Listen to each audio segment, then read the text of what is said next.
Halo, selamat datang di channel Ayo Les. Channel ini menyediakan berbagai macam materi pelajaran, soal dan pembahasan, serta beberapa eksperimen sains.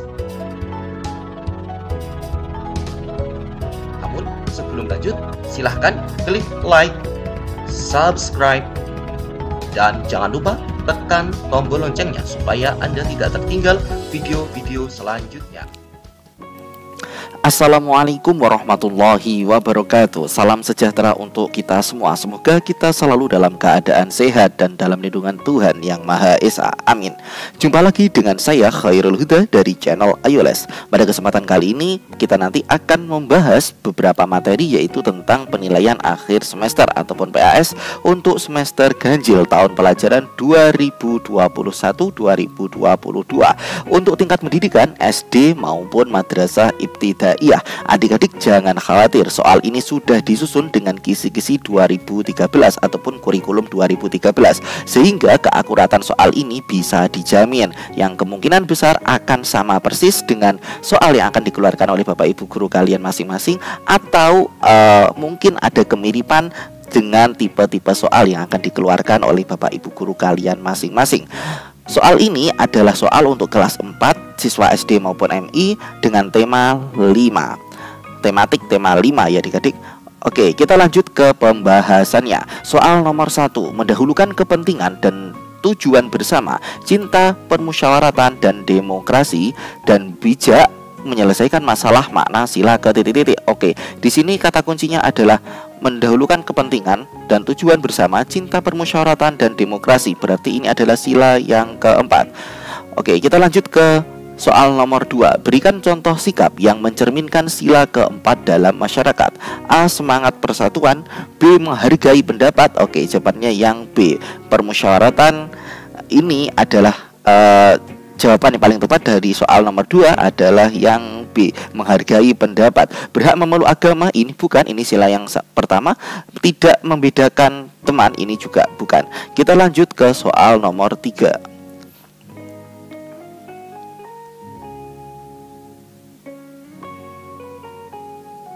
Soal nomor 3, menjaga keseimbangan antara hak dan kewajiban merupakan salah satu sikap pengamalan Pancasila sila ke titik-titik. A ke-2, B ke-3, C ke-4, D ke-5. Ingat, di sini menjaga keseimbangan antara hak dan kewajiban. Berarti ini adalah pengamalan sila yang ke-5, keadilan sosial bagi seluruh rakyat Indonesia. Kita lanjut ke soal nomor 4, yang bukan merupakan sikap pahlawan, yaitu titik-titik. A. Berani, B. Rela berkorban, C. Semangat individual, ataupun D. Cinta tanah air. Di sini jawaban yang paling tepat yang bukan merupakan sikap pahlawan adalah yang C. Semangat individual. Pahlawan tidak bersifat individual ya, karena pahlawan itu sifatnya bisa dan mudah untuk bekerja sama. Kita lanjut ke soal nomor 5. Contoh sikap kepahlawanan dalam kehidupan sehari-hari yang sesuai dengan nilai-nilai Pancasila berikut kecuali titik-titik. A. Bersikap fanatik terhadap sebuah komunitas. B. Membantu teman yang mengalami kecelakaan. C. Mengumpulkan sumbangan untuk korban bencana. Ataupun D. Kerja bakti membersihkan lingkungan sekitar. Ingat, di sini tadi adalah sikap kepahlawanan dalam kehidupan sehari-hari sesuai dengan nilai Pancasila. Jawaban yang paling tepat untuk soal ini ditanyakan kecuali ya. Kalau yang A. Bersikap fanatik terhadap sebuah komunitas, ini sepertinya bukan sikap kepahlawanan ya. Berarti kemungkinan jawabannya adalah yang A. Kita tandai terlebih dahulu. Untuk yang B, membantu teman, ini adalah sikap kepahlawanan. Karena ditanyakan kecuali, ini berarti bukan jawabannya. Yang C, mengumpulkan sumbangan, ini juga bukan jawabannya karena ini sifat kepahlawanan. Kerja bakti membersihkan lingkungan sekitar, ini juga sifat kepahlawanan, berarti bukan ini jawabannya. Jawaban yang paling tepat untuk nomor 5 karena ditanyakan kecuali adalah yang A. Kita lanjut ke soal nomor 6. Karangan yang dibuat berdasarkan fakta, realita, atau hal-hal yang benar-benar dan terjadi dalam kehidupan kita sehari-hari adalah jenis karangan titik-titik. A. Karangan fiksi, B. Karangan non-fiksi, C. Karangan bebas, ataupun D. Karangan harian. Jawaban yang paling tepat untuk soal nomor 6 adalah yang B. Karangan non-fiksi ya. Fiksi itu adalah khayal ya. Kalau non-fiksi berarti itu adalah kenyataan ataupun fakta. Oke, kita lanjut ke soal nomor 7. Perhatikan teks berikut. Nah, kalau adik-adik nanti menemukan soal yang panjang seperti ini, silahkan silahkan baca dulu nih pertanyaannya. Di sini pertanyaannya adalah berikut adalah contoh titik-titik. Nah, ini adalah contoh bacaan apa adik-adik? Kita baca terlebih dahulu. Gajah Mada adalah seorang panglima perang dan tokoh yang sangat berpengaruh pada zaman kerajaan Majapahit. Saat remaja, ia merupakan seorang pemuda yang mempunyai keahlian bela diri yang sangat hebat serta berilmu tinggi. Pada usia 19 tahun, Gajah Mada berhasil menyelamatkan rajanya Prabu Jayanegara. Berikut adalah contoh titik-titik. A. Karangan fiksi, B. Karangan non-fiksi, C. Karangan bebas, ataupun D. Karangan bebas. Ya, ini bukan ya. A ini juga bukan, karena cerita tentang Gajah Mada ini adalah cerita yang benar-benar terjadi, berarti ini bukan fiksi. Jawaban yang paling tepat untuk soal nomor 7 adalah yang B. Mari kita lanjut ke soal nomor 8. Yang bukan contoh karya non-fiksi adalah titik-titik. A. Biografi, B. Sejarah, C. Legenda, ataupun D. Jurnal. Di sini adalah yang bukan non-fiksi, yang bukan fakta. Biografi itu faktual, sejarah itu juga faktual, legenda itu ini legenda yang berupa fiksi. Berarti jawaban yang paling tepat adalah yang C, karena jurnal ini juga bersifat non-fiksi, bersifat fakta dan faktual. Oke, kita lanjut ke soal nomor 9. Sebutan bagi orang yang melakukan pekerjaan menulis atau menciptakan suatu karya tulis adalah titik-titik. A. Tokoh, B. Hobi, C. Pengarang, ataupun D. Penulis. Jawaban yang paling tepat adalah yang D. Penulis. Mari kita lanjut ke soal nomor 10. Wah, ini banyak ya, saya kecilkan dulu. Nah, kalau kita melihat bacaan yang panjang seperti ini, seperti yang sudah saya sarankan, baca dulu soalnya. Informasi apa yang kamu peroleh dari bacaan teks di atas?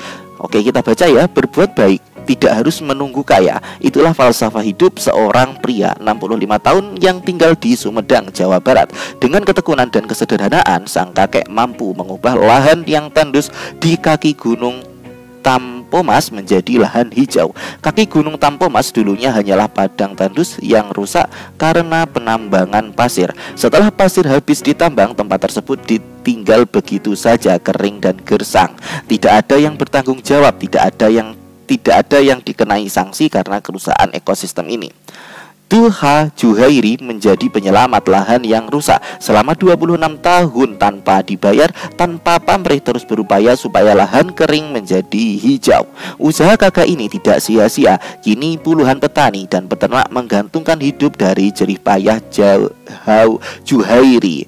Karena itu ketekunannya pula sang kakek rajin ini berhasil menjadi peternak. Namun Juhairi bukanlah tipe orang egois. Ketika berhasil, dia membagi kebahagiaan itu kepada penduduk sekitar untuk diajak menjadi peternak. Kini kakek Juhairi menuai kebahagiaan dari benih kebaikan yang ditabur. Hanya dengan upaya sederhana, Juhairi ternyata mampu mengubah dari tiada menjadi ada, dari kerusakan menjadi keteduhan. Dan untuk berbuat baik perlu usaha yang tiada henti. Sumber liputan6.com. Informasi apa yang kamu peroleh dari bacaan teks di atas? A. Lahan tandus Gunung Tampomas dirubah menjadi lahan hijau oleh Tuha Juhairi selama 26 tahun, dan ia juga berhasil menjadi peternak yang bermanfaat bagi penduduk sekitar. Ya, jawaban yang paling tepat sudah sangat lengkap. Kesimpulannya yaitu yang A. Untuk yang B ini kurang tepat, kurang lengkap dan kurang mengarah kepada inti dari bacaan ya. Kaki Gunung Tampomas ini tidak ya, karena inti yang kita bicarakan adalah usaha dari kakek Juhairi. Yang nomor 2 ini juga bukan, karena berbuat baik tidak harus menunggu kaya. Ini adalah kesimpulan yang berupa falsafah, bukan isi ataupun informasi yang kita peroleh dari bacaan di atas. Jadi jawaban yang paling tepat adalah yang A. Kita lanjut ke soal selanjutnya, soal nomor 11. Raja yang terkenal pada kerajaan Tarumanegara adalah titik-titik. A. Raja Purnawarman, B. Raja Sanjaya, C. Raja Hayam Wuruk ataupun D. Raja Bala Putra Dewa? Jawaban yang paling tepat untuk soal nomor 11 adalah yang A. Raja Purnawarman. Ini adalah raja yang terkenal pada kerajaan Tarumanegara. Soal nomor 12. Gambar di atas adalah gambar seorang pahlawan yang memimpin kerajaan Aceh yang bernama A. Sultan Agung, B. Raden Fatah. Ini bukan ya, karena Raden Fatah itu yang di Demak. Kemudian yang C. Sultan Hasanuddin. Ini bukan, karena ini di masyarakat di Makassar. Yang D. Sultan Iskandar Muda. Jawaban yang paling tepat untuk soal nomor 12 adalah yang D. Kita lanjut ke soal nomor 13. Siapa dan dari mana tokoh pada gambar di atas? A. Sultan Agung, B. Raden Fatah. Ini bukan. C. Sultan Hasanuddin ataupun D. Sultan Iskandar Muda. Ini bukan. Berarti yang paling tepat yang B dan D ini sudah pasti salah, antara A dan C. Dan jawaban untuk soal nomor 13 adalah yang C, Sultan Hasanuddin. Kita lanjut ke soal nomor 14. Siapakah pahlawan yang diberikan gelar Bapak Pendidikan Nasional? A. Ahmad Dahlan, B. Ki Hajar Dewantoro, C. Muhammad Hatta ataupun D. Dr. Sutomo. Jawaban yang paling tepat untuk soal nomor 14 adalah yang B, Ki Hajar Dewantoro ataupun Bapak Pendidikan Nasional.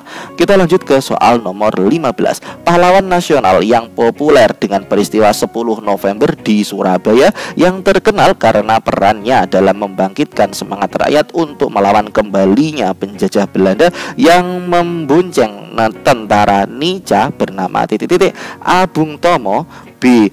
Soekarno, C. Jenderal Sudirman ataupun D. Pangeran Diponegoro. Jawaban yang paling tepat untuk soal nomor 15 adalah yang A. Bung Tomo. Kita lanjut ke soal nomor 16. Perhatikan gambar berikut. Oke, di sini ada segelas air yang mana dimasukkan sebuah pensil dan terjadi pembelokan ataupun pembiasan. Gambar di atas menunjukkan sifat cahaya yaitu A. Cahaya dapat dibiaskan, B. Cahaya dapat dipantulkan, C. Cahaya merambat lurus ataupun D. Cahaya menembus benda bening. Jawaban yang paling tepat untuk soal nomor 16 adalah yang A. Cahaya dapat dibiaskan. Kita lanjut ke soal nomor 17. Perhatikan gambar berikut ini. Gambar di atas menunjukkan bahwa sifat cahaya A. Cahaya dapat dibiaskan, B. Cahaya dapat dipantulkan, C. Cahaya merambat lurus atau D. Cahaya menembus benda bening. Di sini percobaannya adalah menyalakan cahaya, kemudian melihat cahaya tersebut dari ujung sebelahnya, kemudian ini di lubang. Nah, di sini menunjukkan bahwasanya sifat cahaya yaitu C, cahaya merambat lurus. Kita lanjut ke soal nomor 18. Alat yang digunakan untuk melihat benda-benda yang ukurannya sangat kecil yaitu A. Teleskop, B. Mikroskop, C. Lup ataupun D. Periskop. Jawaban yang paling tepat untuk soal nomor 18 adalah B. Mikroskop. Kita lanjut ke soal nomor 19. Berikut macam-macam cermin kecuali A. Cermin datar, B. Cermin cekung, C. Cermin cembung ataupun D. Cermin pembesar. Dikarenakan di sini yang ditanyakan adalah kecuali, datar ini adalah jenis cermin, cekung adalah jenis cermin, cembung juga jenis cermin. Jawaban yang paling tepat adalah yang D, cermin pembesar. Kita lanjut ke soal selanjutnya, soal nomor 20. Perhatikan gambar di bawah ini. Bagian sisi belakang sendok merupakan salah satu contoh dari cermin. Ada ini bagian belakang ya. Oke. A. Datar ya ini B. Cekung, C. Cembung ataupun D. Pembesar. Belakang, kalau ini belakang berarti cembung, kalau depan berarti cekung. Jawaban yang paling tepat untuk soal nomor 20 adalah yang C, cembung. Mari kita lanjut ke soal uraian. Soal uraian ini ada 5 buah soal. Nanti untuk soal yang akan dikeluarkan oleh Bapak Ibu guru kalian, silahkan menyesuaikan sendiri. Untuk yang kakak berikan di sini ada jumlahnya 5 buah soal. Soal nomor 1, sebutkan 3 nilai yang terkandung dalam sila keempat. Di sini akan kakak bacakan karena kalau ditulis nanti terlalu panjang. Silahkan nanti di pause apabila video ini adik-adik masih proses menulis jawaban dari kakak. Soal nomor 1, sebutkan 3 nilai yang terkandung dalam sila keempat. Ya, ini silahkan dicatat. Yang pertama, 1, kedaulatan negara ada di tangan rakyat. Yang kedua, Manusia Indonesia sebagai warga masyarakat dan warga negara mempunyai kedudukan, hak, dan kewajiban yang sama. Nomor 3, musyawarah untuk mencapai mufakat diliputi oleh semangat kekeluargaan. Yang keempat, mengutamakan kepentingan negara dan masyarakat daripada kepentingan pribadi atau golongan. Yang terakhir, mengutamakan musyawarah dalam setiap pengambilan keputusan. Inti ataupun point of view dari sila keempat adalah tentang permusyawaratan. Oke, itu yang harus adik-adik ingat. Oke, kita lanjut ke soal nomor 2. Soal nomor 2, sebutkan nilai yang terkandung dalam sila kelima. Silakan adik-adik simak lagi. Yang pertama, mewujudkan keadilan dalam kehidupan bermasyarakat dan bernegara. Kedua, keseimbangan antara hak dan kewajiban serta menghargai hak-hak orang lain. Ketiga, bersikap adil dan suka memberi pertolongan kepada orang lain. Yang keempat, mengembangkan perbuatan yang terpuji, cinta akan kemajuan dan pembangunan bangsa. Oke, kita lanjut ke soal nomor 3. Sebutkan perbedaan fiksi dan non-fiksi. Adik-adik silakan dicatat. Kalau fiksi itu bersifat imajinasi, khayalan, tidak membutuhkan data yang dapat dipertanggungjawabkan, serta bahasanya sering menggunakan bahasa kiasan atau sering disebut sebagai konotatif. Sedangkan untuk yang non-fiksi itu adalah bersifatnya informatif, bersifat faktual ataupun nyata, dan butuh data yang bisa dipertanggungjawabkan serta menggunakan kata yang denotatif ataupun kata yang sebenarnya.